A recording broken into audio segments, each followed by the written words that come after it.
শ্বশুরবাড়ির লোকজনের উপরে আগুন লাগিয়ে দেওয়ার অভিযোগ জামাইয়ের বিরুদ্ধে। ঘটনায় মৃত একজন শিশু এবং আহত একাধিক জন। শুক্রবার সন্ধ্যা নাগাদ ঘটনাটি ঘটে সাগরদিঘি ব্লকের বাহালনগর এলাকায়। পরিবার সূত্রে খবর, শ্বশুরবাড়ির লোকজনের উপরে আগুন লাগিয়ে দেওয়ার অভিযোগ জামাইয়ের বিরুদ্ধে। ঘটনায় পুড়ে দগ্ধ 3 মহিলা সহ অন্তত 6 জন এবং মৃত একজন শিশু।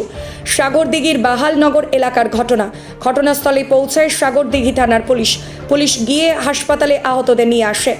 জানা যায় রমজান শেখ তার শ্বশুরবাড়ি বহালনগর এলাকায় যায়। তারপরে পুরনো বিবাদের জেরে বচসা শুরু হয়। সেই বচসার সময় রমজান শেখ বাড়িতে আগুন লাগিয়ে দেয়। সেই আগুনে অভিযুক্ত রমজান শেখ সহ প্রায় 6 জন পুড়ে দগ্ধ হয়ে যায়। প্রত্যেককে সাগরদিঘি থানার পুলিশ সাগরদিঘি সুপার স্পেশালিটি হাসপাতালে নিয়ে যায়।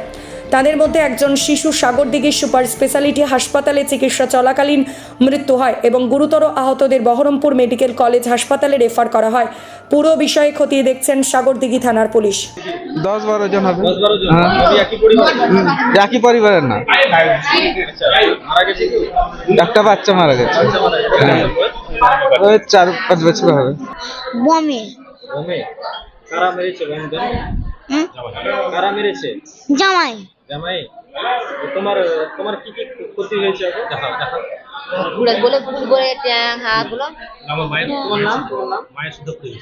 মায়ের শুধু পড়ে আছে। পাও পুড়ে গেছে? এ তো একবারে সম্পূর্ণ আওয়াজ, বমের আওয়াজ। আমরা বলছি যে কিছু এলো নাকি বাড়িতে, আমরা ভয়ে সব আগ্রায় নামছি। তো আমার বেটা ছেলে বলছে যে মা তুমি বাইরে যেও না। তাহলে আমার বেটা আমি দেখি আসি, নিজে বের হয়েছি তো সব এরকম রাস্তায় সব সোয়াইন থুই আছে, বাইরে আগুন বাড়িতে হচ্ছে। ইয়ারা বলছে যে আমরা পুড়ে গেলাম, জ্বলি গেল।